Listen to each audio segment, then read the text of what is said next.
પાવાગઢની વાત કરીએ। યાત્રાધામ પાવાગઢમાં સાર્વત્રિક વરસાદ વરસ્યો। વરસાદથી મંદિરના પગથિયા થયા પાણી। મંદિરે જવાના પગથિયા પર વહેતા થયા ધોધના દ્રશ્યોમાં જોઈ શકાય છે। ખૂબ જ રમણીય દ્રશ્ય ભાસી રહ્યું છે અને આ દ્રશ્યો છે પાવાગઢના। યાત્રાધામ પાવાગઢમાં કેટલાય ભક્તો દરરોજ માં મહાકાળીના ચરણોમાં શીશ નમાવવા જતા હોય છે અને પાવાગઢમાં આસપાસ ખૂબ જ ડુંગર વિસ્તાર છે, લીલી વનરાજીઓ આવેલી છે। વરસાદ વરસતા મંદિરનું પણ અદ્ભુત દ્રશ્ય કેમેરામાં કેદ થયું। ખૂબ જ આહલાદક નજારો જોવા મળ્યો। કુદરતી સૌંદર્ય જાણે ખીલી ઉઠ્યું હોય।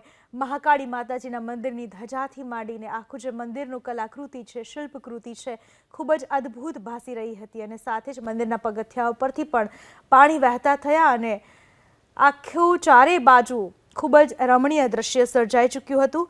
પાવાગઢમાં આસપાસ ગોધરા, કાલોલ, હાલોલમાં પણ વરસી રહ્યો છે વરસાદ।